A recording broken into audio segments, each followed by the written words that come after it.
Hi, everyone. My name is Thanushree Shankar, and I am the Deputy Director for Operations for Congresswoman Alexandria Ocasio-Cortez, and it's my honor to be tonight's moderator for the Town Hall.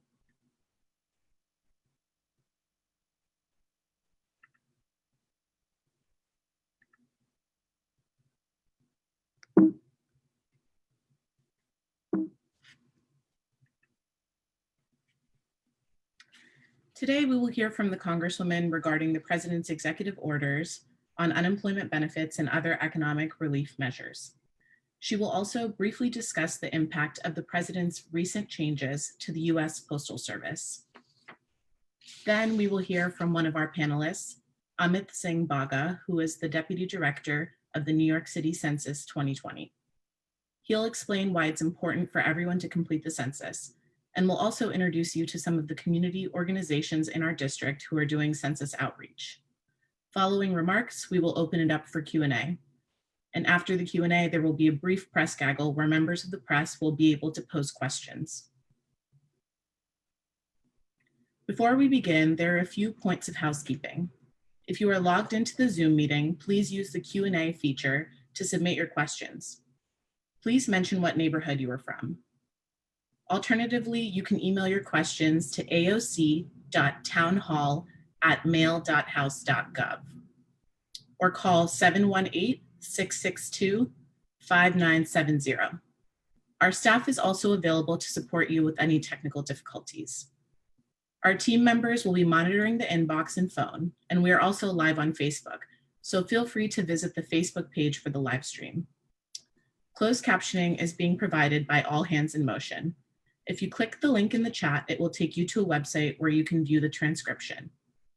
If you require Spanish translation, please click the interpretation icon at the bottom of the Zoom screen and choose Spanish to access the Spanish language audio feed. Please know you may also submit your questions in Spanish. Additionally, if you require Mandarin, Cantonese, Arabic, or Bangla translation, you can listen along to the town hall by calling the phone numbers we're dropping into the chat now.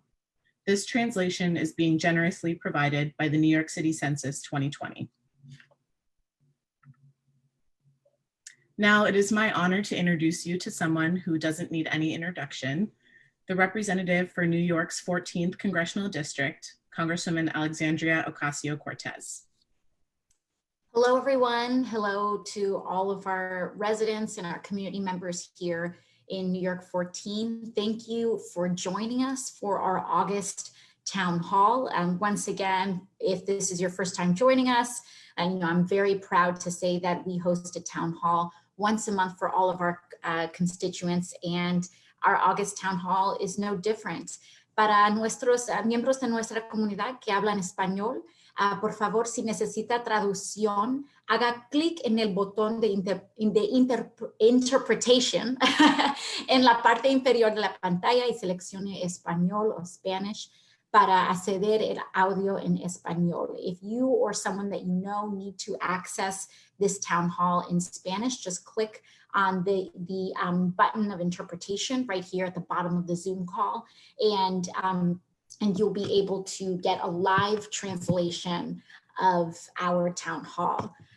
También, si tienes una pregunta, puedes someter su pregunta por escrito en español aquí en el chat o el medio de Q&A. If you have a question or you or a loved one have a question in Spanish or any other language, feel free to put it in right here in the chat on Zoom or in the Q&A feature.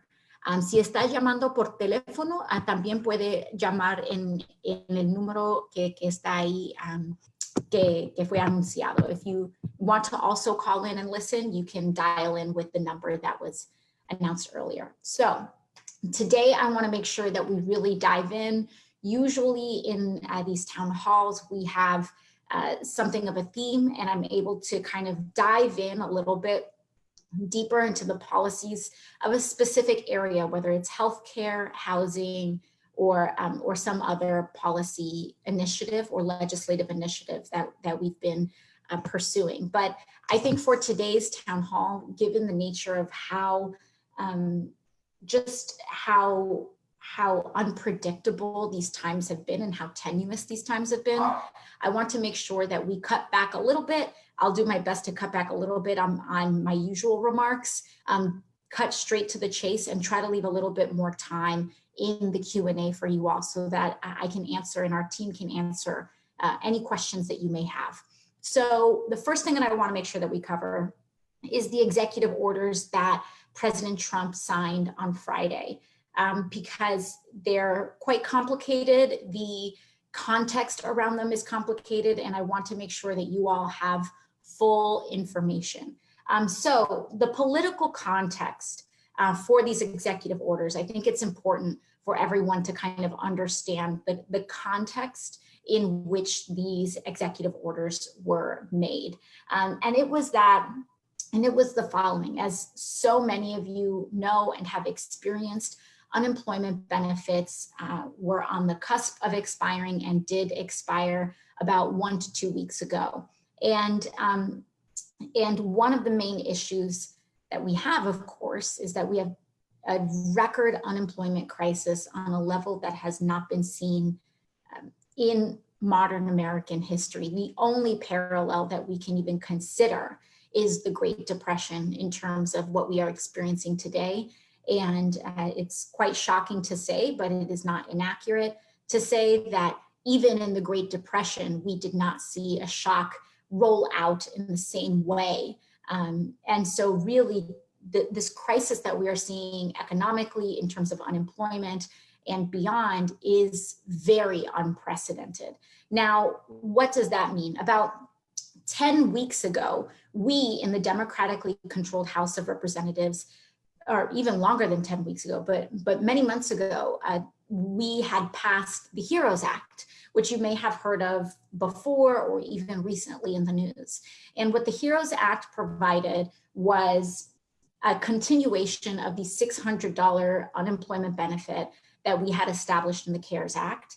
We also included in the HEROES Act was a second stimulus payment for every family, 4 families that received it previously as well, so that every family that qualified also received a stimulus check, a second one. And in addition to that, continuing protections on student loans, housing, evictions, mortgages, rent, and so on. And that's just a small slice. It also included things like hazard pay and also provisions that covered ITIN taxpayers. That is immigrants that pay taxes that were left out of the stimulus checks and are often left out of unemployment programs. The HEROES Act also included and expanded the net of people who would be able to get assistance. Now, we in the Democratic House passed this legislation months ago. And what happened in the Senate is that it went to the Republican Senate, where Mitch McConnell essentially sat on this legislation, did not bring it up to a vote, did not debate it, did not try to negotiate around it for months. The Republican Senate leader, Mitch McConnell, just sat and did nothing with respect to COVID relief. And it wasn't until unemployment benefits were set to expire. So again, nothing happened for several months, no negotiations, no parallel bills, etc. Happened for months until the week that unemployment benefits were set to expire. Now, what happened was that because Republicans did not have a plan and because they had not been negotiating with the legislation that had been passed months prior, there was a sudden rush to the negotiating table, but there were very few, or rather really no demands that Republicans were making aside from cutting unemployment benefits. They wanted to cut it down to, instead of $600 a week, to an additional $200 a week. And generally just essentially taking what we did with CARES and just trying to strip most of it from working families. Now, this was an area where Democrats and Republicans obviously were negotiating back and forth, but frankly, the Trump administration and the Republican Party would not really budge on making these cuts. And so what happened was that instead of trying to hammer out legislation, President Trump decided to turn around and issue several executive orders. Now, what this means for your life is something that I think is really important to communicate. The reason that context is important is because, first and foremost, we do not know if these executive orders are even legal. In fact, it is my position, and is the position of many observing these processes, that the executive order that President Trump issued on, I believe, Friday or Saturday, may very well be illegal. And so they may not even be enacted. Now, there may be a challenge to these executive orders in court, in which case a judge would have to make that final determination. But let's put all of that aside. And even if we assume that these executive orders, which many are actually memoranda, so they are not really as binding, or they're not as binding as they may seem in media and press reporting about it, even if you assume that it was completely legal for the president to do this, even if you just take everything that he had essentially issued as fact, there are still problems that we're going to have to encounter, which is why I would say that very sadly and very tragically, we cannot necessarily count on these provisions all being kind of enacted. So the first one, but I will walk you through all of them. So the first one is the payroll tax deferral.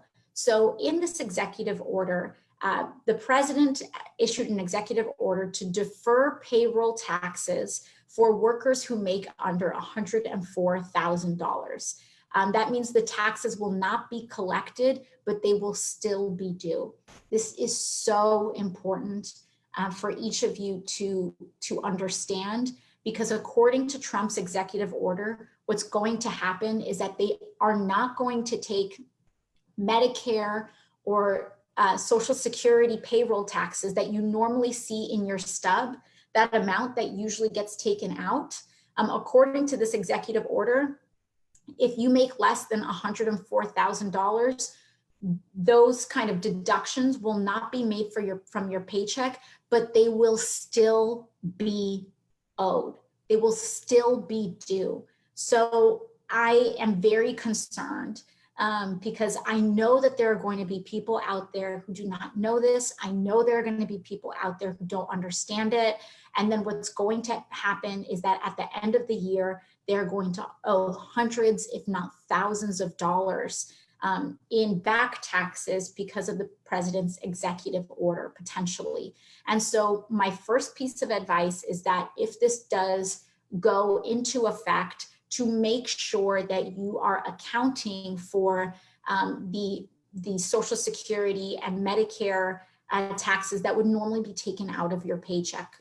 And my first piece of advice on that would be to go to your last pay stub and take a look at how much was taken out of your last paycheck. And you may want to consider socking that away because it's just absolutely terrible to be hit with a huge lump sum payment that you didn't ask for and that you didn't sign up for. Again, we don't even know if all of these will be legal, but if the administration moves forward with it, you will know pretty quickly because it'll show up on your pay stub. And so I don't want anyone to be caught by surprise and to essentially be caught with a surprise several $1,000 bill at the end of the year or around tax season because of this executive order. So that's the first one that I'd say. The second one is this idea around extending unemployment aid to $400 a week. So that's $600 that a lot of people were receiving on top of the state unemployment. The idea for this is that that $600 will be cut to $400 and you will continue to receive that general benefit. Now, here's the problem with this, is that even with that $400, this area is, probably a sticking point that is seen as having the most complications with legality. But let's say this goes through, I need to explain to you all the fine print of it. The first problem is that initial $600 that you received in additional unemployment, that $600 came straight from the federal government. We did not put any conditions on the state to administer it. We did not, there were no hoops from the state level, from state governance levels that needed to be met. Essentially what the federal government did was that we gave this money to the states and allowed the state to put the $600 on top of your normal unemployment check. Now, that's not to say that there weren't any hoops that you all experienced as individuals. We all know how many people were cut out from unemployment benefits. We know how horrifying this system has been, with some people waiting months or weeks and weeks and weeks to receive their benefits. This is not to say that there weren't any complications on that end, which there are and continue to be. But what this says is that with the old system, if you were able to get through, you would get the $600 on top. Now, what makes Trump's executive order different is that Trump's executive order with the $400 is only $300 from the federal government, and they require state governments to kick in an extra $100 in order to receive the benefit at all.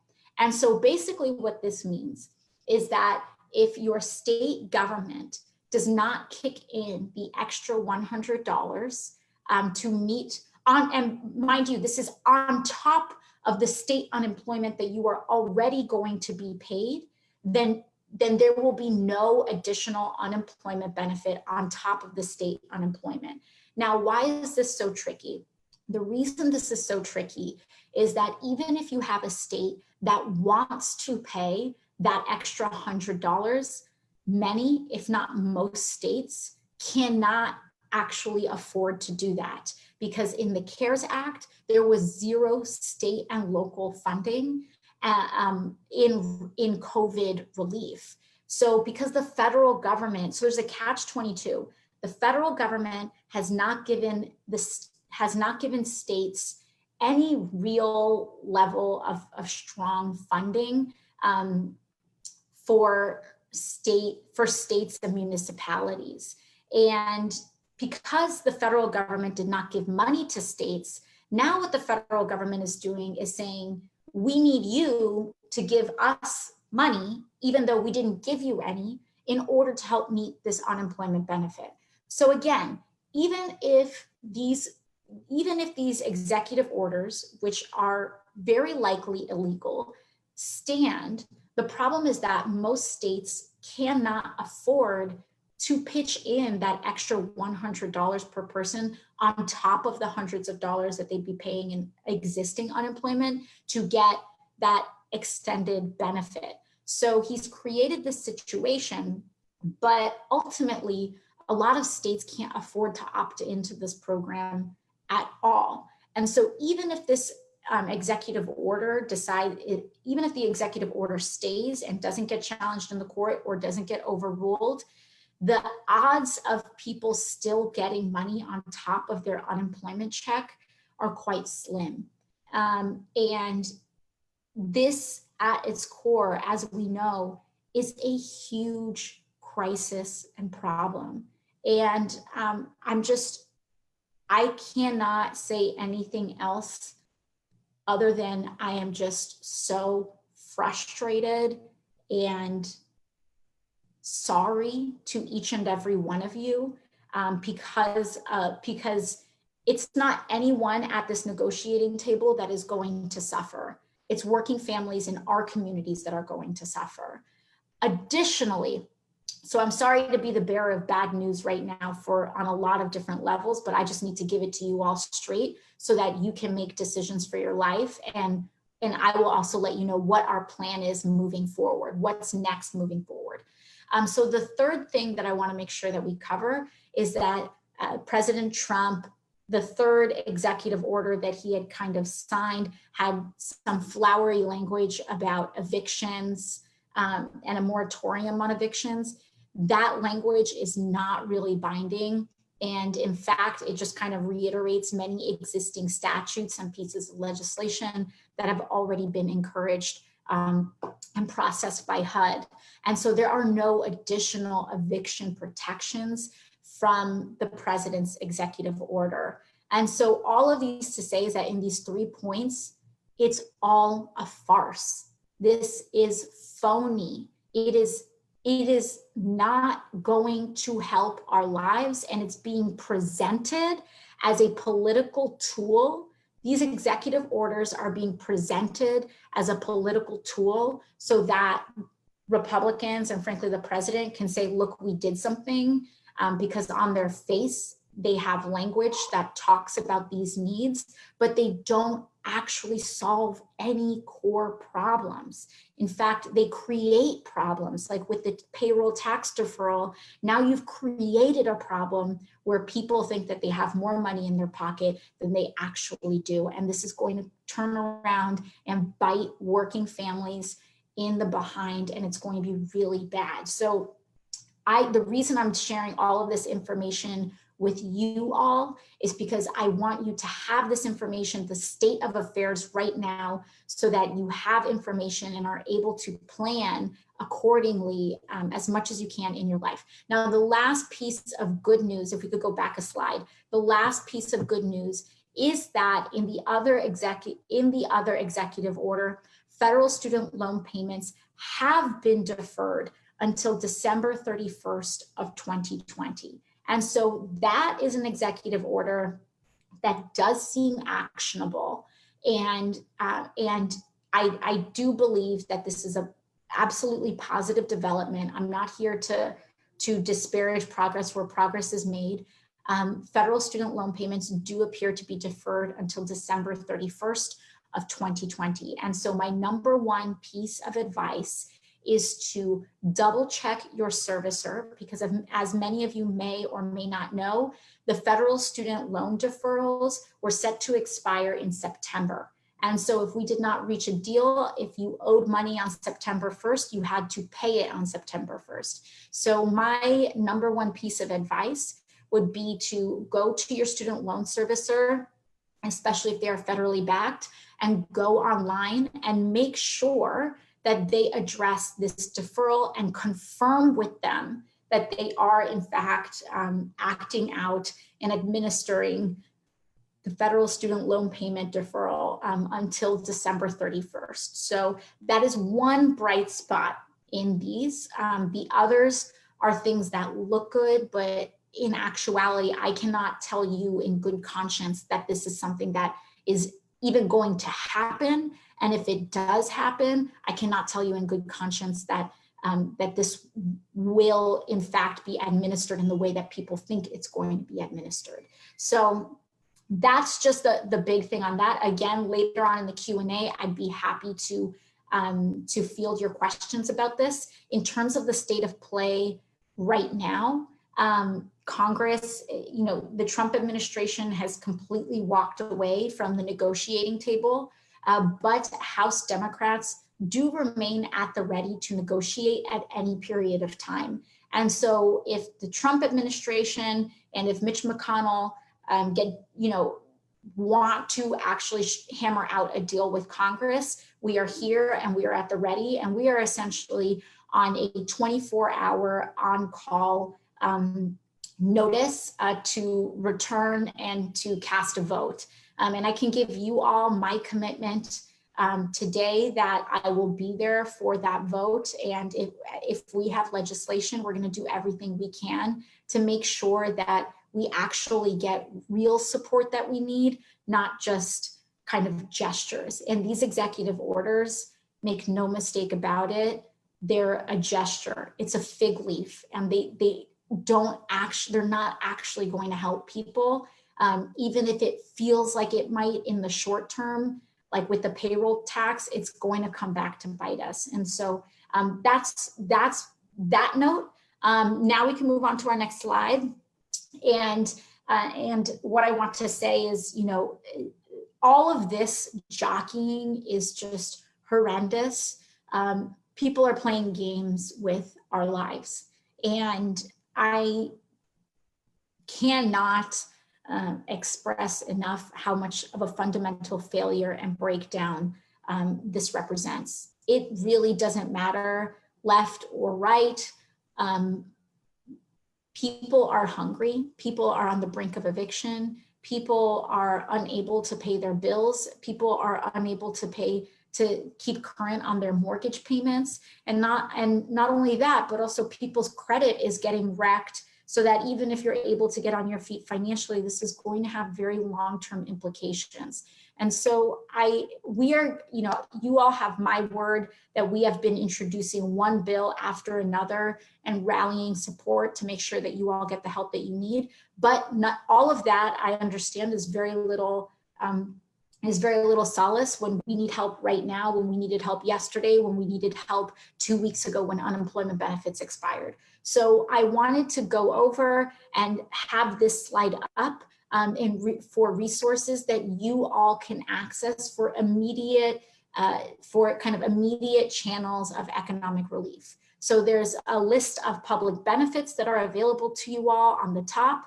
There is a tenant helpline if you all are concerned about eviction. Again, the governor had extended the eviction moratoriums or deadlines in some circumstances. So he extended that deadline a bit. So there is a little bit of breathing room. But if you are concerned about eviction, call 311 and ask for the tenant helpline. There is free financial counseling, although, you know, that's fine and good, but if you don't have money, I would definitely encourage you to make sure that you're accessing public benefits and making sure that you get the protections that you need. There is a utility shut-off hotline, a health insurance exchange, food and grocery assistance, and workplace safety. And of course, this is just city and state. There are many, many more resources in the form of local mutual aid, and as well as a lot of community organizations that are rallying together, many of which that we are supporting right now as well.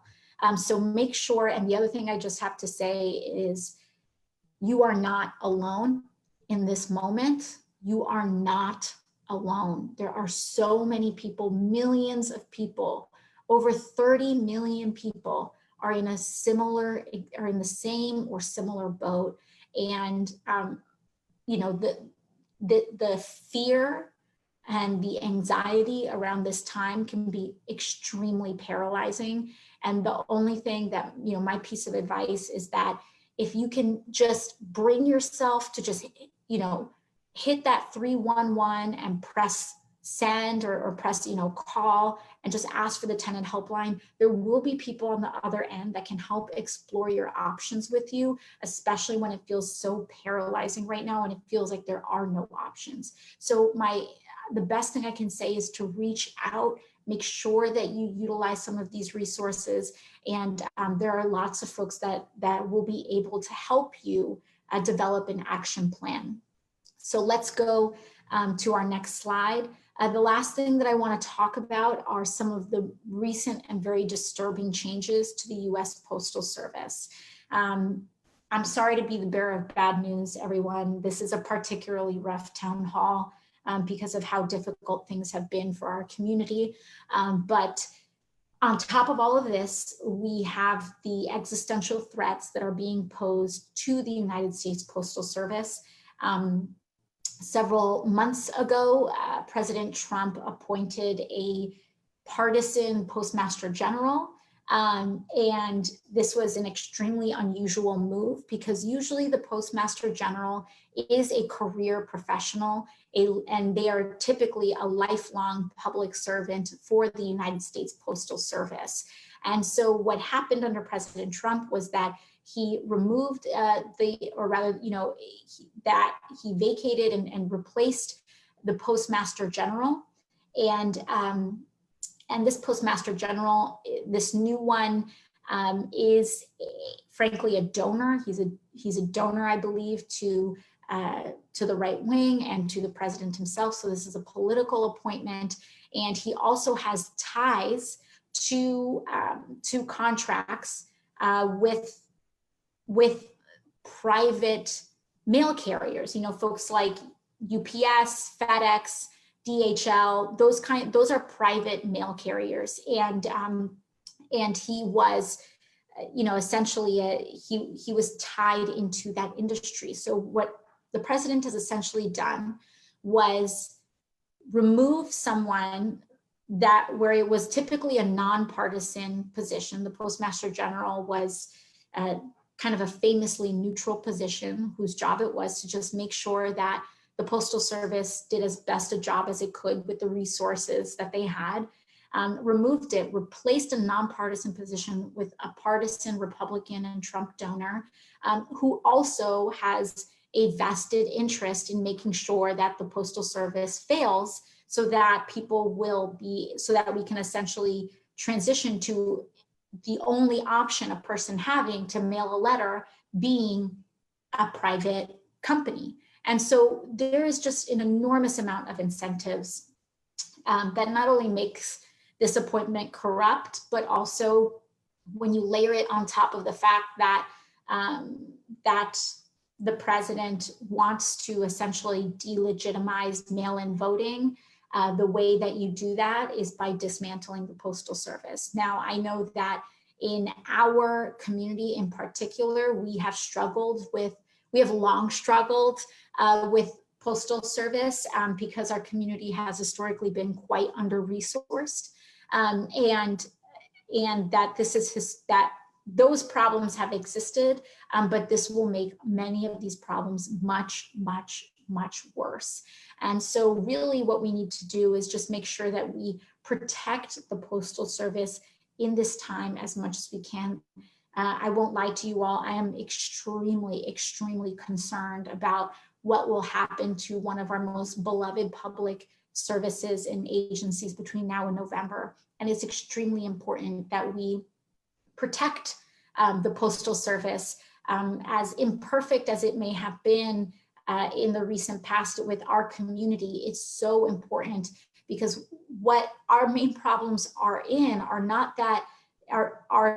that the Postal Service has been under-resourced, and they're also required to prepay pensions in cash for every employee, which is not a requirement of almost any other agency.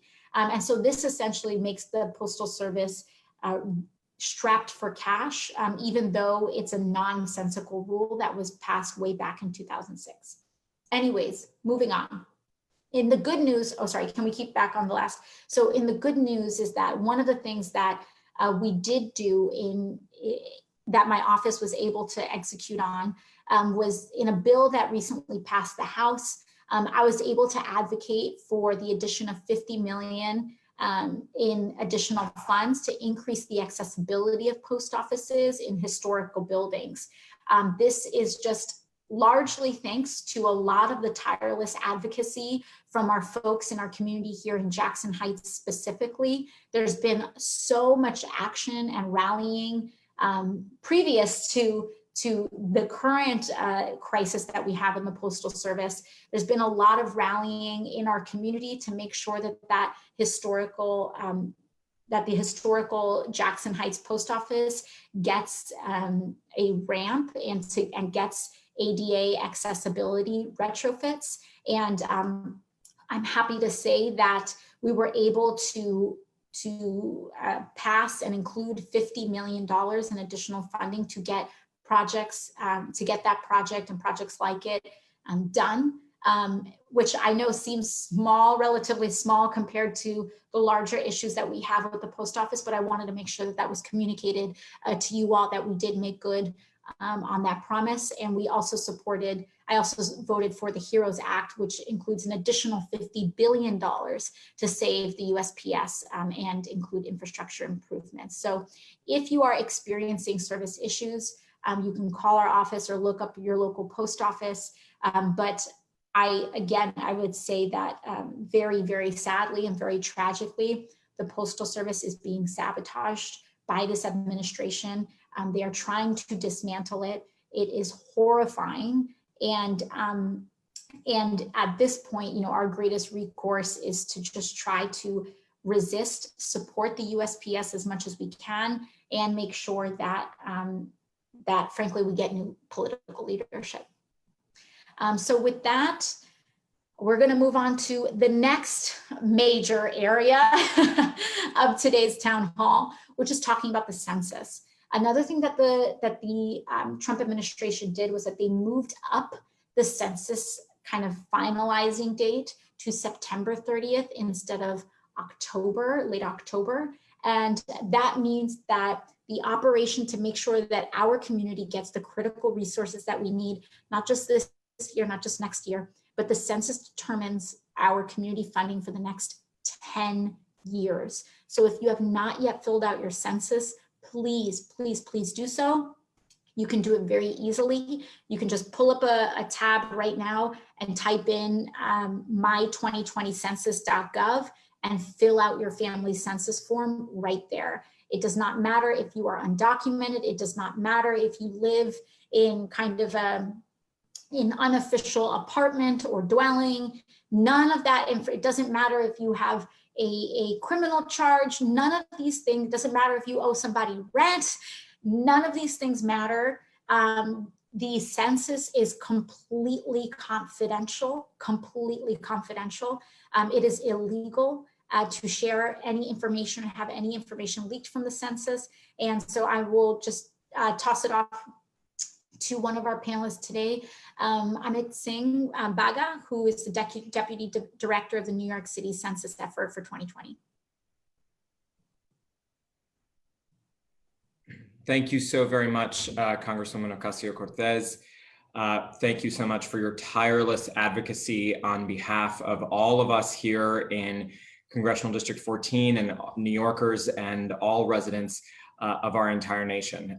You truly have been an advocate for so many of the important issues that are impacting our lives every single day, and we really deeply appreciate your leadership. And also thank you for having me join you today. I'm very proud to be a resident of New York 14 here in Sunnyside, Queens. And I'm also very proud to have been born and raised in another part of the district over in Pelham Gardens. So just had to cross the Whitestone Bridge to get here. So I'm here today to talk to you a little bit about the census. As the Congresswoman mentioned, my name is Amit Singh Baga, and I am the Deputy Director of NYC Census 2020, which is also known as the Mayor's Office of the Census. I will start off by just quickly saying that so much of what you heard the Congresswoman discuss today in terms of the benefits we are not receiving, the unemployment benefits we're not receiving, the relief we are not receiving, the ways in which Republicans in Congress and also the Trump administration are essentially blocking money from going into your pockets. That money that is being currently stolen from you is really just a part of the Trump administration's larger plan to continue to steal from and destabilize our communities. And the census, unfortunately, has fallen into that trap. What we've seen today is, as the Congresswoman mentioned, the Trump administration recently decided that the census period was going to be cut by a month, so that the census, which was supposed to be extended until October 31st of this year, is now ending on September 30th, which essentially means for all of those people who have not yet been counted, we now have half as much time to count millions and millions of households across the country and even here in New York City, which really creates an enormous strain on all of those people who have this very solemn responsibility to make sure that every 10 years, each and every single one of us is counted. And like with so many things, the president would not be attempting to manipulate the census or to mess with the census, frankly, unless it were truly important and unless it was truly important for all of us and all of you and every single one of our communities. The census at its core is essentially about three things: money, power, and respect. The census determines how the federal government spends $1.5 trillion, that's trillion with a T, every single year for schools, hospitals, housing, transportation, infrastructure, health clinics, Medicaid, Head Start, HIV prevention programs, children's health insurance programs, and so much more. Any program or service you can possibly think of that is provided by city, state, or federal resources is funded by the census. Here in New York City, our public schools receive more than $780 million every single year just based on census figures. So when we do not respond to the census, we are not showing up in the numbers that Congress and federal agencies are looking at every single year when they make decisions about the dollars and cents that are literally going into your pockets. So it is critical to ensure that we have accesses to the resources that are rightfully guaranteed to us in the Constitution, the resources that we rely on every single day to feed our families, to get to work, to educate our kids, that we fill out the census. Power. There's been so much conversation this year about power and the way in which the Trump administration has been attempting to whittle away at the power that each and every single one of us has, both guaranteed by the Constitution and inherent in our democracy. We have seen more power play out in the streets of our cities, including here in New York City in the last several months, than we have in decades, which is a true demonstration of the power we have as people, as individuals, regardless of our immigration status or our citizenship status or the color of our skin, to really affect change. But that power we have all been demonstrating every single day, that is at great risk if we do not fill out the census. And why is that the case? That is because the census determines the distribution of all 435 seats in the House of Representatives, the lower house of Congress, every 10 years. States that in theory gain in population get more seats, states that in theory lose population lose seats.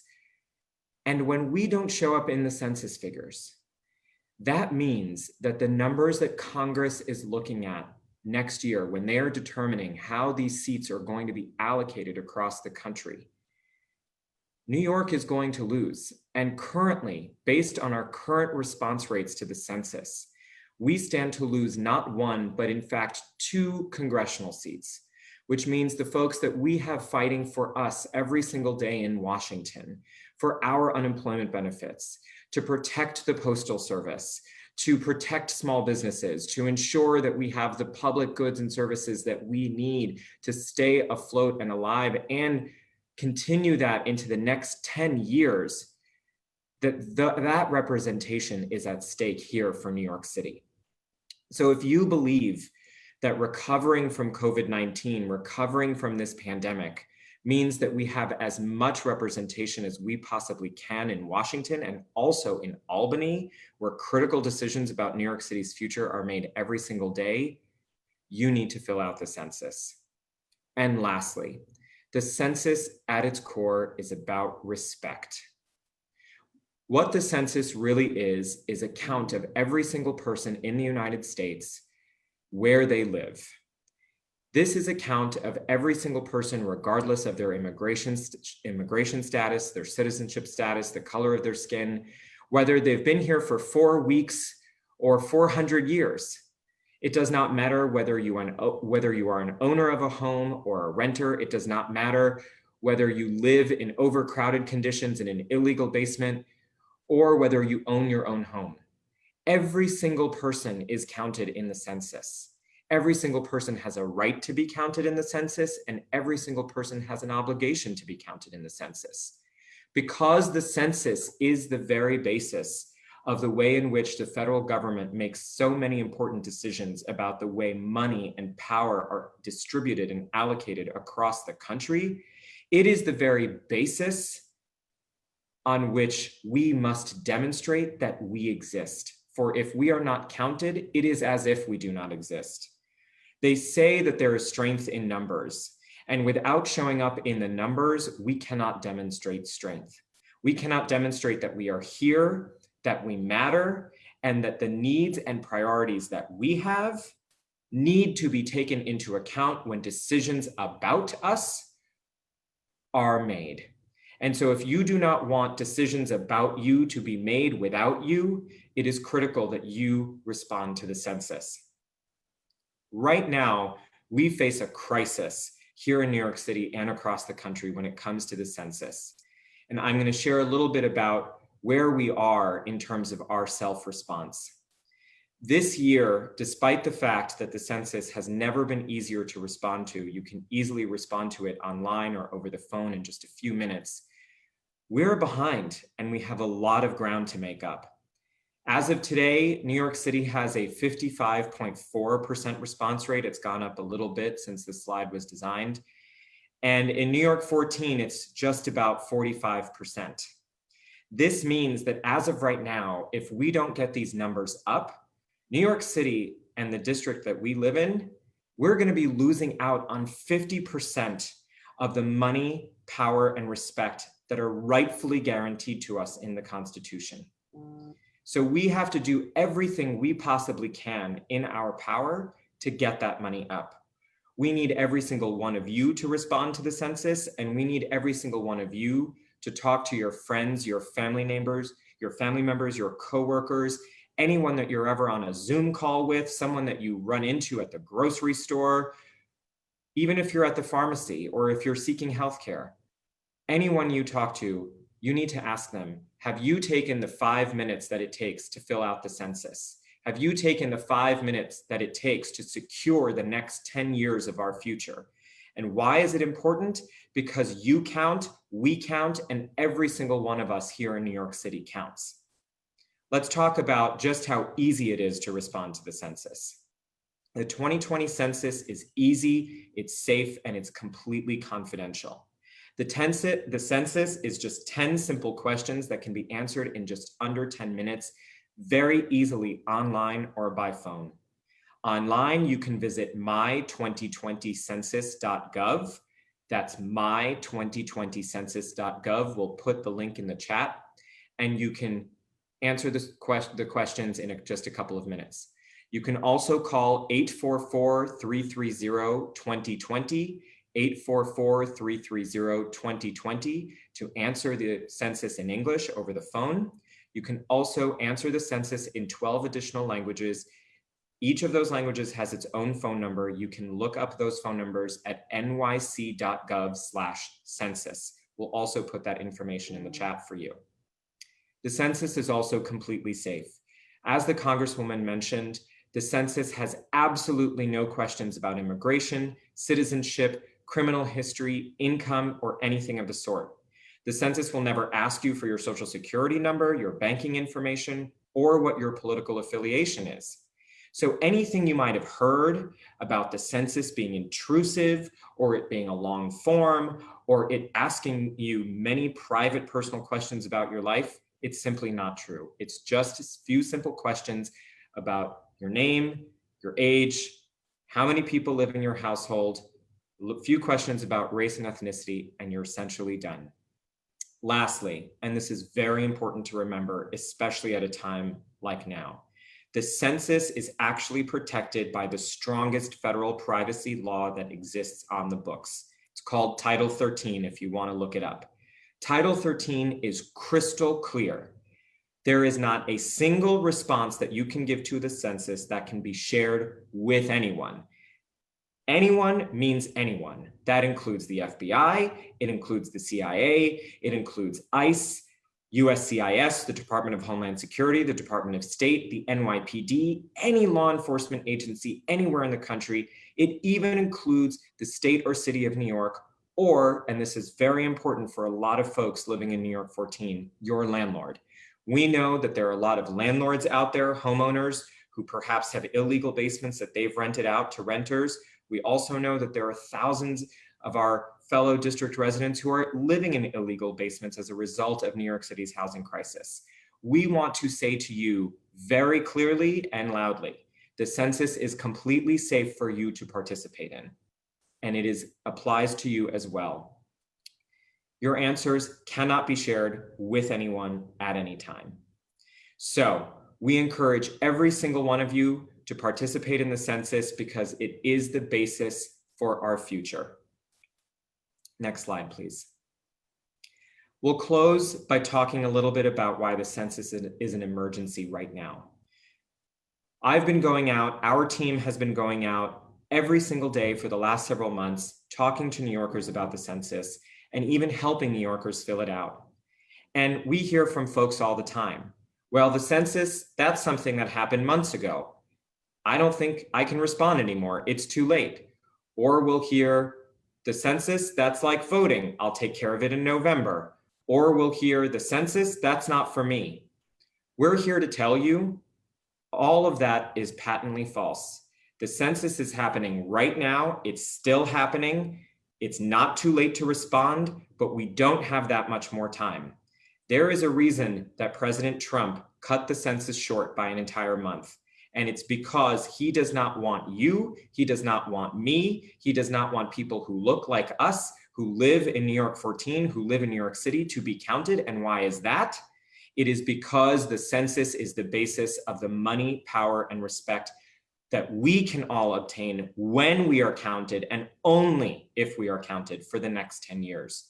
So make sure that we do not allow President Trump's blatant attempt to force an undercount of Black, brown, and immigrant communities across the United States to scare you into not being counted. Please remember, if you choose not to go online or call to complete the census, the United States Census Bureau, which is a federal agency, has its door knockers out in the streets as of this past week, knocking on all of those doors that have not yet responded. That those 45% of New York City households that have not yet responded to the census, you're gonna get on a knock on your door very soon if you haven't already. Please do talk to the census taker if they come to your door, but if you want to avoid a knock on your door, please go online and fill out the census and you will not be getting a visit. The best way to fight back against the president is simply to respond. my2020census.gov. Thank you so much, and thank you so much to Congresswoman Ocasio-Cortez and your entire team. I will now be pleased to introduce some of our census community partners. These are incredible leaders and organizers who have been working day in and day out here in our communities in Queens. They've been working despite the incredible pandemic of COVID, the unprecedented challenges that have hit our communities that we are facing. And it has truly been an honor and a pleasure to work with them and serve alongside them. I'll quickly read their names and I'll turn it back over to the Congresswoman's team to take it from there. We have Yangla from Adhikar, which is an incredible organization that fights for the rights of the Nepali community here in Queens. We have Perla Silva from Make the Road New York, New York City's largest, most successful, and most incredible immigrant and workers' rights organization. And we have my friend and my colleague, Japrit Singh from Chaya, which has been on the front lines of fighting for empowerment and mobilization of South Asian and Indo-Caribbean communities here in New York City. Thank you so much. Thank you so much, Amit. I guess we can give our community partners who are so valued by our office and our community a chance to introduce themselves. First, we can start off with Yangla from Adhikar. Hi everyone, my name is Yangla and I am the census organizer at Adhikar. Adhikar Meeting Rights is the only women-led community and worker center servicing the Nepali-speaking immigrant and refugee community. The census is very important so that we get our voices heard, but it's especially important for the Nepali-speaking and Tibetan community that Adhikar services because there is not enough data out there on our community, which is why we are lacking in resources, especially regarding language access.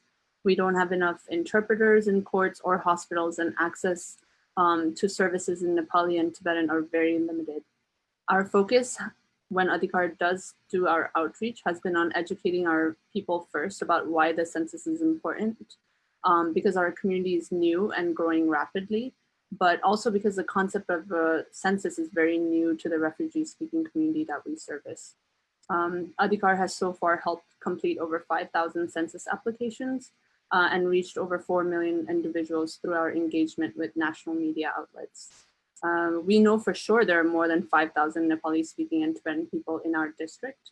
And so we held various events last week. We had a census week focusing on different parts of our district, Jackson Heights, Woodside, East Elmhurst, as well as Brooklyn, focusing on the undercounted neighborhoods, where we were able to help over 500 people complete the census last week. I hope everyone makes sure they're counted in the 2020 census. Thank you. Thank you so much, Youngla. Next, we have Perla Silva from Make the Road.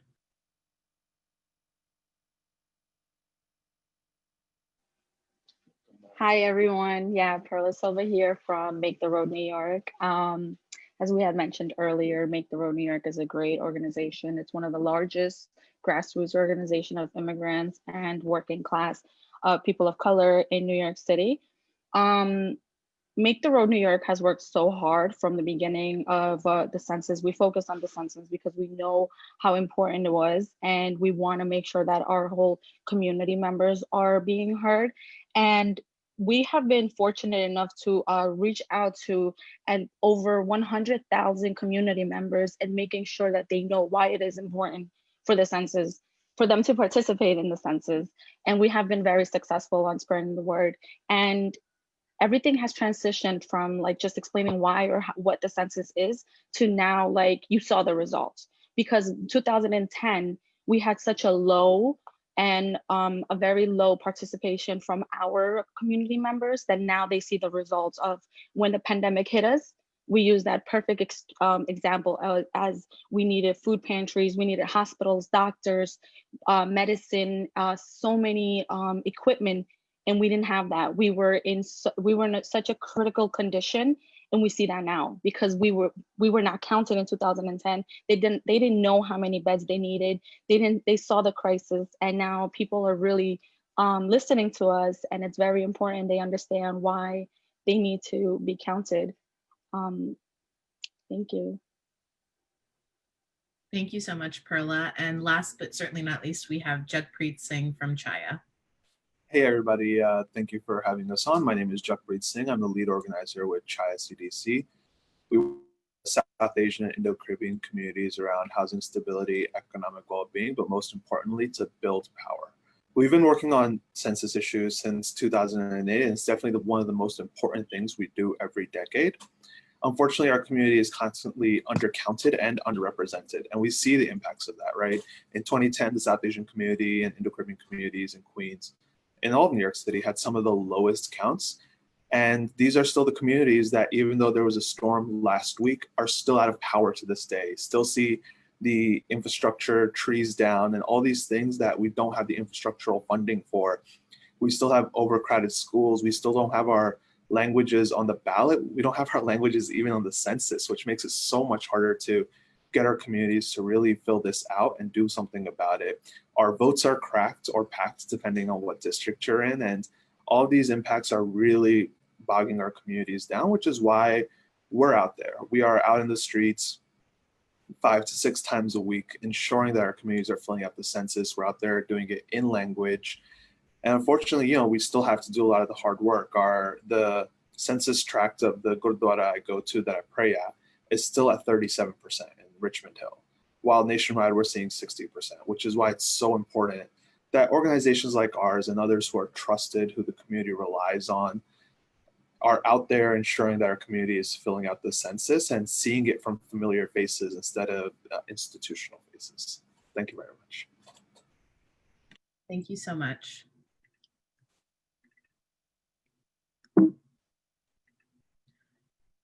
And next we will move on to our Q&A portion of the town hall with the Congresswoman and our panelists. As mentioned earlier, constituents signed on via the Zoom platform may use the Q&A feature to submit your questions, and our team will be assisting with answering questions. So you can also write your question in Spanish. Also, a reminder to the members of the press that after the Q&A, there will be a press gaggle where members of the press will be able to pose questions. To begin our Q&A, we have a question for the panelists regarding the census. The question is, how can we help bring the percentage for the census up in our district? Is there anything that constituents can do with so little time potentially remaining? Sorry, I was muted. I think one of the most effective things that any one of us can do is truly ask your friends and ask your family if they have filled out the census, and if they haven't, to help them fill it out, or fill it out with them if you're able. You know, it's so common for someone to have not filled out the census. Clearly in our community, the majority of people have not yet filled out their census. We are in the 40s. And so there's a very high likelihood that if you ask somebody if they filled out their census, that they haven't. And so I think the most effective thing that you can do as an individual person is just talk to your mother, your father, your grandparents, your neighbors, bring it up and ask if they filled it out. It is the single most effective thing that you can do as an everyday person. And if they fill it out, have them ask their friends, whether it's, you know, in their local community gatherings or in your phone calls with them, especially in a time when we are social distancing. It's the one-on-one relationships that we have. To have that little piece of accountability is so important. So that's my number one recommendation. Great, thank you so much. And the next question is for the Congresswoman: what kind of legislation did you put forth in January to combat COVID-19 when it became publicly known? Thanks for this question. It's an excellent one.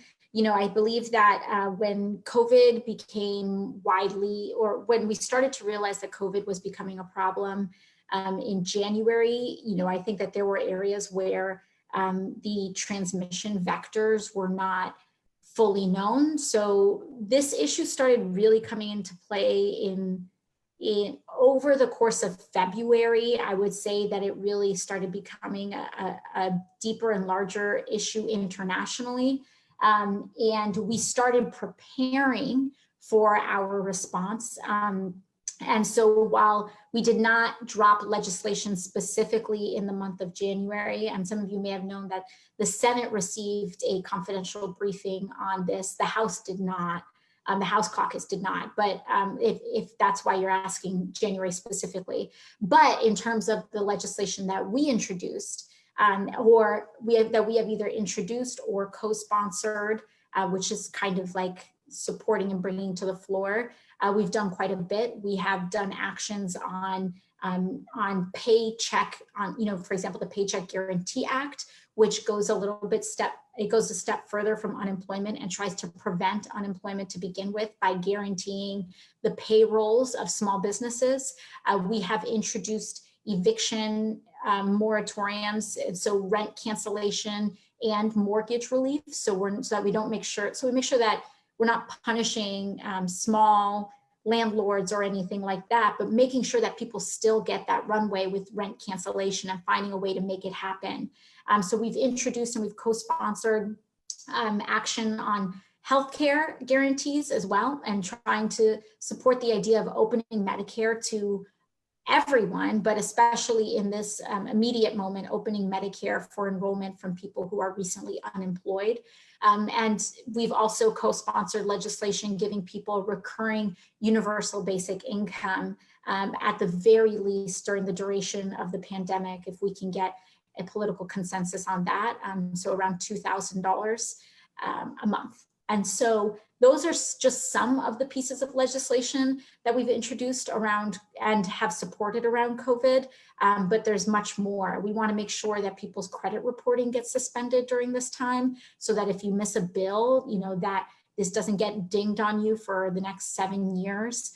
We've also introduced and supported many other pieces of legislation to help in the form of economic and health relief. Thank you, Congresswoman. And the next question is for Amit from the Census. James asks, I was sent a census form that asked me many questions about how many rooms there are in my house. Where do I get internet service from? How much money I get per annum and per month? Was this not the actual census? Have I been defrauded? Thank you so much for that very important question. So to be very clear, the United States Census that happens this year, which is the count that happens only once every 10 years, is just 10 simple questions. Your name, your address, which is very important, your date of birth, your gender. They ask you questions about race and ethnicity. They ask you whether or not you rent or own your home, and a couple of other simple short questions. There are no questions about income. There are no questions about how many rooms in your house. There are no questions about where you get any of your public services from.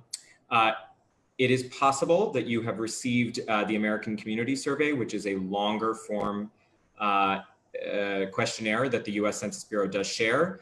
But to be clear, that particular questionnaire with those questions is not the census. Got it. Thank you. And I think, Amit, you can take this question as well. Evelyn asks, what can you do if you can't find your original census form? The follow-ups don't have the invite number. I'm so glad you asked this question, Evelyn, and I am sorry that I did not proactively address this in my remarks earlier. So in order to complete the census, you do not need any piece of mail. You do not need a postcard. You do not need a letter. You do not need a special code whatsoever. All you need is your name and your address. If you go to my2020census.gov, my2020census.gov, you will see that it asks you to enter a code, but just underneath that, it says, don't have a code, click here. All you have to do is click that link, and the next prompt will ask you to put in your address, and that's all you need. So please don't worry if you can't find your original form or your postcard or you don't have a code, none of that is needed, just your address. Thank you so much, Amit. The next question is for Perla from Make the Road New York. Someone asked, why would or should a person who is here, quote, undocumented, be counted in the census? Thank you for that question. It's really a good question because we do get that often, and especially in our organization, a lot of the people are afraid. And of course, because of everything we hear on the news, they're so confused. We tell them one thing, but the news tells you another. But it is very important because from the beginning, they will never ask you for your legal status. And this is a perfect opportunity for you to be counted. You may not be counted in other government surveys, or you're not allowed to participate in other government issues, but this is our opportunity. This is our time that we can be seen, and you don't have to know my legal status. So it is perfectly safe for you to trust the census and just fill out the census. Gracias. Thank you so much, Perla. And the next question is for the Congresswoman. Is it true that if New York is undercounted, that it is possible that the Congresswoman's district could be cut? Well, one thing that is important to communicate is that, just as what was communicated earlier, that so many of our resources are determined by how many people fill out the census. Our political representation is also determined by the census. And so for those of you who don't know, in the House, we are supposed to have about one member for every roughly 700,000 people. And so if you don't have 700,000 people, then you lose a representative. And in New York, if you don't fill out your census, and if we lose, if our kind of reporting goes down, then we lose a seat or one or more seats in Congress for the next 10 years. And so, this is really important for us to determine. And now whether any one seat is on the chopping block or not is kind of subject to the politics of Albany. But there are folks that are commonly, one of the common estimations that are out there is that the state of New York is going to lose 2 seats in Congress, which means that there are 2 members of Congress from the state of New York that may not be here may not be able to represent the state of New York. Now, that's also to say that many districts also get redrawn. So you may have the same member just representing a very different community. That is something that also happens. So to kind of answer your question, could it happen? Yes. If our community does not fill out our census, especially if we are far lower than where we were 10 years ago, it's entirely possible that New York's 14th Congressional District, while it may exist on paper, it may look very different, or it may be redrawn in very different ways. And this is a very tangible consequence of how political representation works. And so when we talk about the importance of the census, it's to make sure that our schools get funded. It's to make sure that our infrastructure gets invested in. It's to make sure that we can build enough actually affordable and public housing to house the amount of people in a certain income bracket in our community, to house working class people. And it also goes to political representation. So I can tell you that I have no intention of going anywhere, but also we need to make sure that we fill out our census, because if we do fill out our census, if we do boost our numbers, then we don't have to worry about cutting or making sure that we're reducing representation at all. In fact, if we can overperform in our census than we have in years past, there's always the possibility of adding seats of representation. But that only happens if we actually fill out our census. If we don't, then yes, we will experience cuts in representation, in resources, and just in our general quality of life. Thank you, Congresswoman. And the next question is to Youngla and Jagpreet combined. I think you guys can tag team this one. But the question is, what can be done by the end of September in such a short timeline to get as many people to respond to the census as possible? How do we get our neighbors, our friends, and people in our community to fill out the census? I could start off, and then Youngla, if you want to fill in. So, something we've been doing at Chaya is making sure that we're going out to the places where our community is at. Whether it's the Gurdwara every Sunday, where we're getting about 200 to 300 folks to fill out the census, or the temples or the masjids, whether it's the local grocery store, whether it's just the commercial corridor where our folks walk through, the public plazas where they rest at before going to work. All these interactions, all these places where our community is where we need to be in order to ensure that we're getting that message out there. Individually, folks need to make sure that you are calling up your uncles and aunties. You're making sure that people within your family, your networks, are filling out the census as much as they can. I've been tagged in like 7 different Instagram, tag 5 people to fill out the census. And it's, I'm not the biggest fan, but it works. It legit works. So whatever you can do to ensure that folks are filling out the census is what you need to do. And then make sure you're doing that follow-up as well. Don't just tell them to fill out the census, hit them up the next day to make sure they filled out the census as well. Yeah, I mean, what Adhikar has been doing is we've been partnering with a lot of elected officials with food distributions, and whenever everyone's come, we've made sure to include census flyers, census materials, ask if they filled out the census or not. Throughout the COVID pandemic, it's still occurring, but we also took down member names from our call logs, and we went to homes and delivered masks and hand sanitizers, and also included census materials in that. As for individuals, like Jagpreet said, I think it's really important first to make sure the people around you have filled out the census. So whenever we've called our members, we've also asked them if they can pledge to get 10 more people to sign up. If they can just look at their phone book, I think it takes like 10-15 minutes to just text 10 other people that they know, to make sure that people around them also know about the importance of census and to get more people to sign up. Great, thank you so much. And just to go back to Perla for a second, I think you wanted to address the question of why the census form will ask us for our phone numbers when we don't have our codes. Yes, thank you. I think it's very important because it's a very frequent question, and it's just, it's because we want to, the census will always want to make sure that there is not let's say 3 Perla Silvas in the same building, and we want to make sure that it's a valid person being represented, and it's not like a repeated information. But just know that, you know, the census will not call you constantly, and then once they have your phone number, they're not going to ask you for any further information. This is not where they're going to ask you for your legal status or credit card information. It's simply to just make sure that there is only one Perla Silva in that building that I addressed to. Thank you. Thanks, Perla. And the next question is to any of our panelists, whoever feels up for this question. Greetings from Sunnyside. I think I filled out the census online several months ago, but I forget. Is there any way to confirm whether my census response was recorded?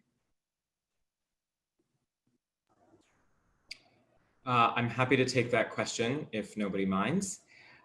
So there isn't necessarily a way for you to verify whether or not your census response was recorded months ago. However, if you do fill out the census again, using all of the same exact information, it will show up on the Census Bureau's back end as a duplicate. And if that happens, they will call you to confirm the information you have submitted one more time. If you confirm for them that, yes, you are indeed the same person at that same address, they will simply remove the duplicate entry and the original entry will move forward. And if you hadn't actually done it, then you will have just completed your census. Great, thank you, Amit. And just a follow-up question, someone asked, is the census still hiring? I want to just preface this by saying I represent the city of New York, the mayor's office. I don't speak for the United States Census Bureau. My understanding is that the United States Census Bureau is no longer hiring. However, if you do want more information on that, I encourage you to visit census.gov. Thank you so much. And the next question is for the Congresswoman. Can the Congresswoman please address the lack of correct mask usage and social distancing along busy Northern Boulevard in Jackson Heights and East Elmhurst in Queens? Yes, thank you for bringing this up. You know, I have been receiving so many calls and so many messages from members of our community who are scared and who are really frightened about what they are seeing. You know, there are some areas that have just been packed in the streets where, especially, you know, on Friday and Saturday evenings, where people have, you know, been going out, where they've been attending restaurants and bars, really crowding, not wearing masks, or just even if you're just going to the grocery store, not wearing a mask properly. Everyone, this is so incredibly important. You know, we as a city should be proud about how we were able to, with community input and with all of our work and caring for each other as a community, being able to get our caseload under control. But COVID has not gone away and we are still in a pandemic. We have to make sure that we are caring for each other, especially as we start to transition from August into August and from August to September. It's so important that we take care of each other. Please, a mask. I kid you not, I was walking down the street like last week and I saw someone wearing a mask right up here on their head. This does nothing for you. Este no haga nada. Este no hace nada, okay? It cannot be here. It cannot be here. It cannot even be here. Tiene que ser aquí, okay? Your mask needs to be right here. So please put your mask over your nose, over your mouth. This is not just to protect ourselves. This is to protect our elders. This is to protect people in our buildings, in our neighborhoods. And, you know, a lot of people will be really surprised to learn how many elders live in your building, how many immunocompromised people may live in your building of all ages. This is not just an issue that's impacting the elderly, as we're seeing. You know, there were times where some of the highest levels of hospitalization and really high levels of hospitalization were coming from people who are relatively young. So don't take the risk. Please take care of yourselves and make sure that you take care of others. Again, we are still in a pandemic. We are learning more about it, right? There are some things that we're learning more about COVID. And one of the things that we are learning more about it is that the transmission is happening less through surfaces, through me touching something and someone else touching that thing, though that kind of transmission should, can happen. But what we're seeing is that the most common form of transmission is through the air, through breathing, which is why wearing a mask is so important. The other thing that we're learning is that asymptomatic people can potentially spread COVID just as much as some symptomatic people can. So even if you're not having symptoms, we've heard for a long time that if you don't have symptoms, you can still spread it. One of the things that we're starting to learn is that even if you don't have symptoms, you may be spreading it just as much as someone who is very sick. And so please make sure that you're wearing a mask, keep washing your hands, keep carrying hand sanitizer, but the mask is one of the most important aspects of this. So please wear a mask.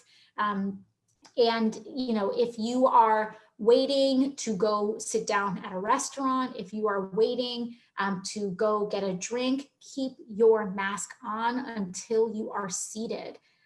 We don't want to respond to this issue in a punitive way, but there are already businesses that have had to have their liquor licenses suspended because of how irresponsibly people were acting. So please make sure that you're supporting the small businesses in our community by not putting them in a difficult position and making sure that you're being responsible.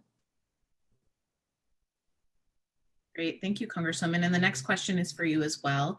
Someone asks, with the president strategically hobbling our democracy by undermining the post office and putting a donor in charge, what can we do to make mail-in voting possible in 11 weeks? Well, this is the question of the day. The number one thing that I would recommend is that if you are going to pursue a mail-in ballot, and if you know someone that is going to vote by mail, please make sure that they send their ballot on the first day that they can possibly send it, because we know that there are going to be massive slowdowns with the post office. We know that slowdowns in service are already starting to happen. So please don't try to mail your ballot in just 3 or 4 days ahead of time, hoping that it's going to get in on time. We don't know how bad this assault on our postal service is going to get between now and November. And so I believe that the most important thing that you can do is look up if you are going to be voting via mail-in ballot, to vote and to send your ballot the day that you get it. Or even if you're able to print it out online and send it, however your state pursues it. And from our perspective in our community, if you know that you are going to, vote by mail in New York for November, make sure that you apply for your absentee ballot as soon as you possibly can. And once you get it, to mail it back in, because we know even from our primaries, remember a lot of people applied for absentee ballots in their primary elections. They got them extremely late. So please make sure that you send your ballots in very early. And the other thing that we can frankly really do is vote in person. I wish that I had more good news to give you, but frankly, there is an all-out assault on our democracy, and there's an all-out assault on our postal service. And the best thing that we can do is to just try to individually make sure that our vote counts as much as possible, and to render a positive, vote in November and a positive outcome in November. Now, the other end of this is what happens after November. And what happens after November is where we're going to have to fully fund the post office. But my opinion, and this is a cause that I've been championing, I believe that we need to expand the postal service to include postal banking, basic banking like check cashing services and other types of services to be allowed to be done at the post office. Is something that I support. But again, all of this is after, you know, any considerations of an election. But in the immediate tense and the immediate term, I think that the most important thing to do is to mail out that ballot as early as possible if you are decided on mail-in voting. And if not, to make sure also, you know, if you can, to take the day off or take a half day off of work. In the state of New York, you are actually legally entitled to 3 hours off of work in order to vote. So my recommendation would be to ask for those 3 hours. It cannot be denied to you if you need to vote. It is the state law. And so my recommendation would be to just ask for those 3 hours and try to show up and vote as early as possible, because as we all know, it can be a mess here in the state of New York. Machines can be broken, people can be confused. So even though you're ready to vote for in 15 minutes or less, we all know it can be a little bit more complicated. So my recommendations is to get your voting plan together, because it's not going to be easy, even in a blue state like ours, because this pandemic is complicating a lot of logistics. Thank you so much, Congresswoman. And the next question is for Perla and Jagpreet from a constituent, and they ask, is there any way to help with the census remotely? I'm in Florida after my mother had passed, so I'm not currently in Astoria, but if there's a way to help bring the percentage up, I'd love to contribute. Let me just say really quick, because I know that Ahmed would have more. That's great. Oh my God, that's like absolutely the best, that we need all the help that we can get. If he would be able to contact us, Make the Road, we would absolutely have to have as much volunteers as we could. And then I'm going to give it to Emmett, because I know he would probably say the same thing. And thank you. I'll quickly jump in and turn it over back to Jagpreet. One of the easiest ways that you can help get your community counted, or the community you're originally from counted, is to simply sign up for our Predictive Dialer phone bank. It is really, really simple. All you need is a phone and a computer. We set you up entirely. It could not be easier to use. Go to nyc.gov/census-calls. That's nyc.gov/census-calls. And you can sign up. In an hour, you can make several phone calls to your fellow New Yorkers or former fellow New Yorkers and talk to them about the importance of the census. We have a script for you. We train you on the dialer. It really is very simple. Even my mother could do it. We encourage you all to sign up and help us increase that count. Jagpreet, I don't know if there's anything you want to add. No, Amit, I think you answered that perfectly. Please check out nyc.gov/census-calls.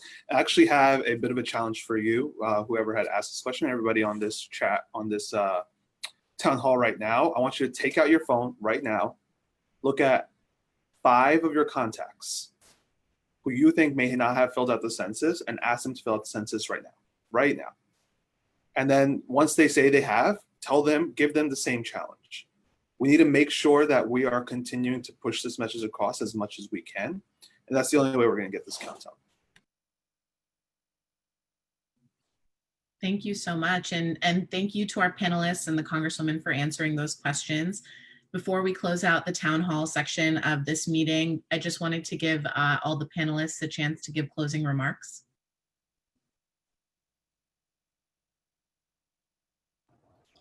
Thank you so much. Once again, Congresswoman, thank you so much for having me here today to represent the city.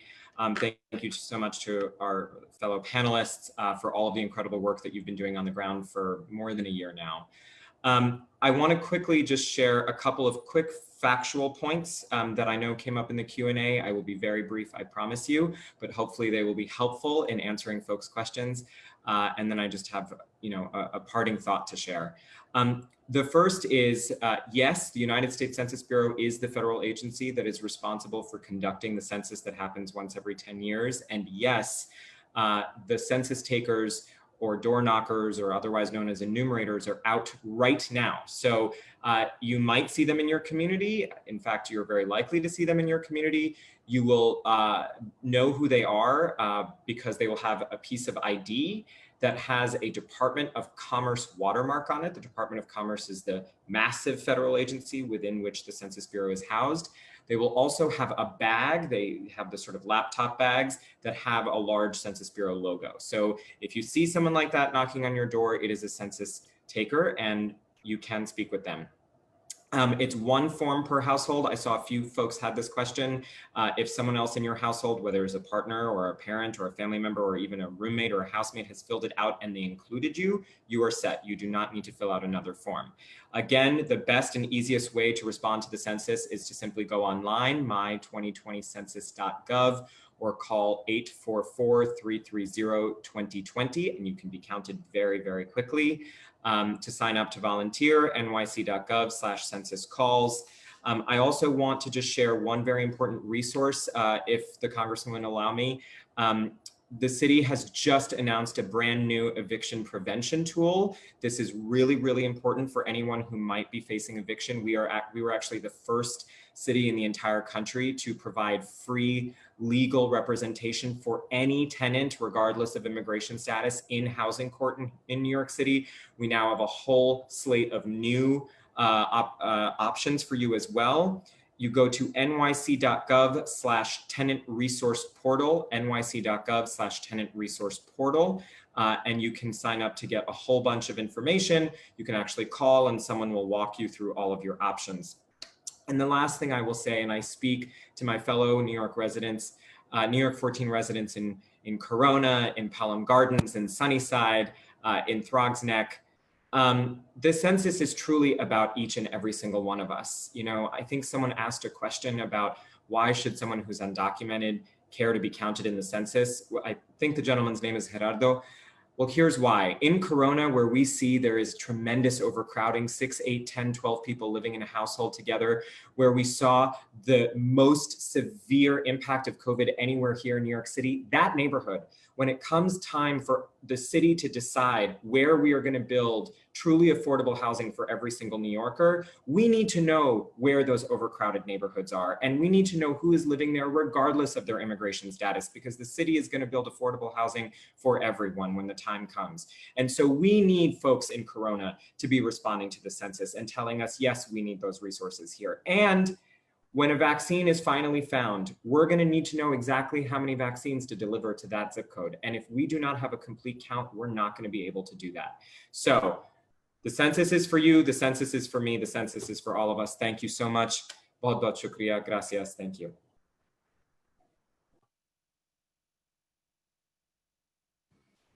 Hey, y'all. Again, Jakpreet Singh here with Chaya CDC. I just want to echo my brother Amit's points here about why it's so important, especially if you're undocumented, especially if you're living in informal units like basement housing, like room shares and things along those lines.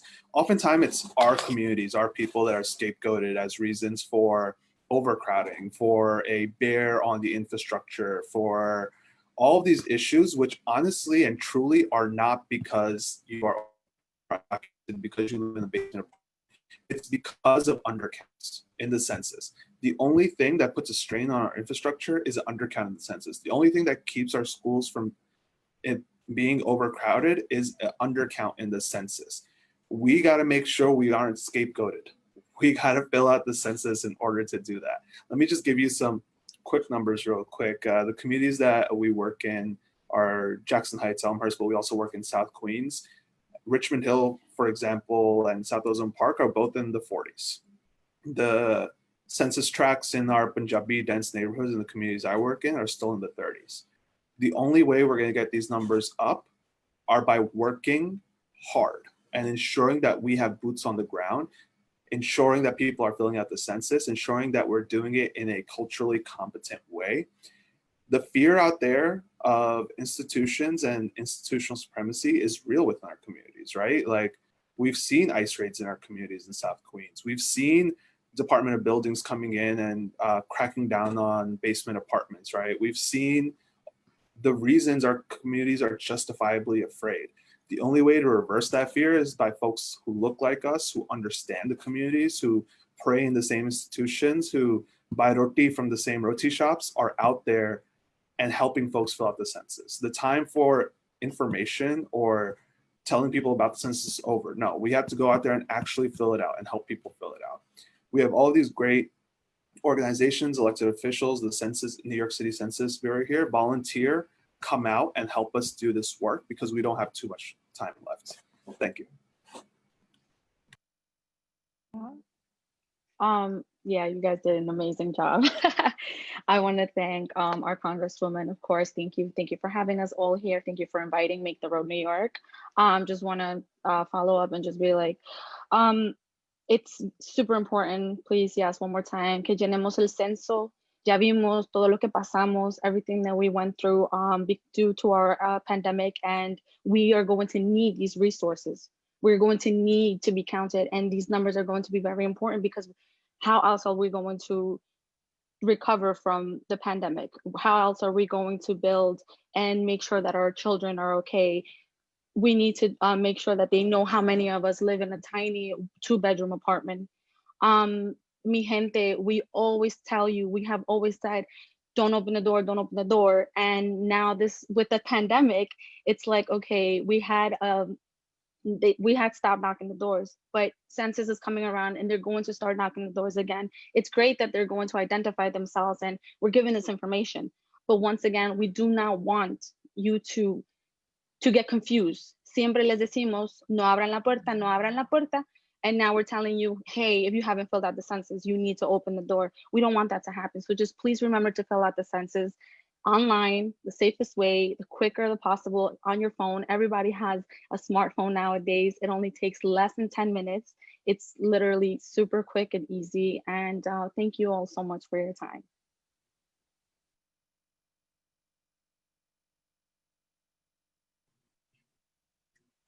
Great, thank you so much. And thank you so much to all of our panelists for the work that you and your organizations are doing out in the community with your boots on the ground.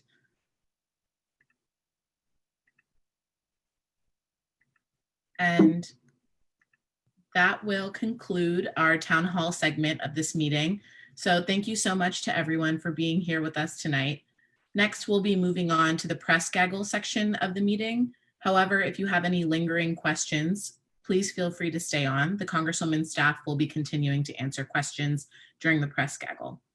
Also, if you need to get in touch with the Congresswoman's office, you can call us at 202-225-3965 for the Washington, D.C. office, or 718-662-5970 for the district office. Additionally, you can email the Congresswoman and subscribe to her newsletter on the official Congressional website, which is www.ocasio-cortez.house.gov. We send out a newsletter each week, and it contains the latest information on COVID-19 relief, events that we're doing for constituents in the district, as well as updates with the Congresswoman's legislative agenda. And it's available in English or Spanish.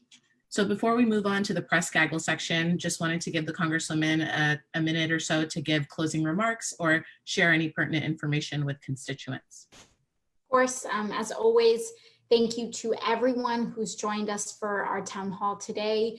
We look forward to seeing you at our next town hall, where hopefully we, knock on wood, I'm going to speak it into existence, that we have some relief packages that we have hopefully have passed by then, or at least are on the table to get some real support for you all. Please stay safe. Please take care of one another. Please make sure you're wearing your masks properly. And please fill out your census. Again, I know how many of you are in just such a difficult position, whether it's health-wise, economically, psychologically, just from the stress of everything that's been going on. Please do not hesitate to reach out to our office if you need help, or to reach out to any of the resources that were provided earlier today to get the help that you need. And once again, as always, we're committed to making sure that we get through this together. So thank you all so much. Thank you to all of our panelists who joined us today to help get this critical information out. And have a wonderful day and stay safe. Great, thank you so much, Congresswoman. And Just moving on to the press gaggle portion. So if you're a reporter and you're interested in asking a question, please click the Q&A icon at the bottom of the screen and state your name and outlet in the question field. Reporters who are selected will be unmuted by our admin so they can ask their question to the Congresswoman directly.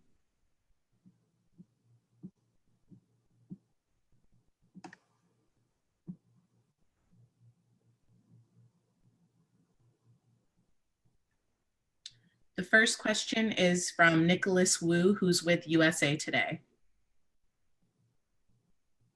Hi, Congresswoman, can you hear me? Yep, I can hear you.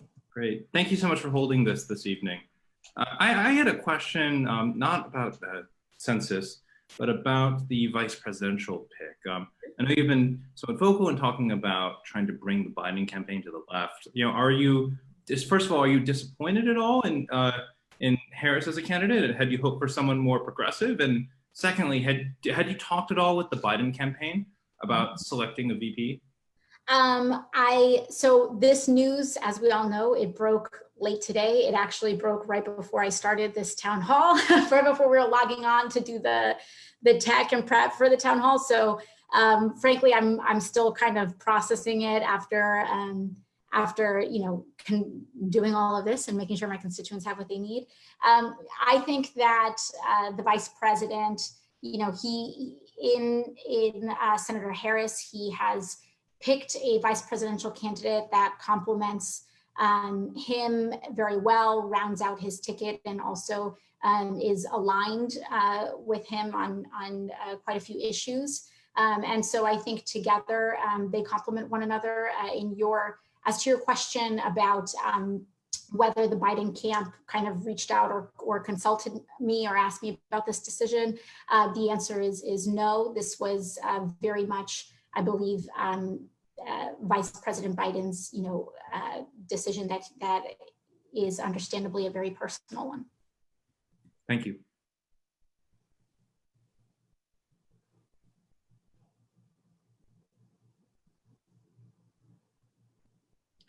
Great, and it looks like that's our only question for today. So we'll go ahead and wrap, but thank you so much to everyone for joining tonight's town hall.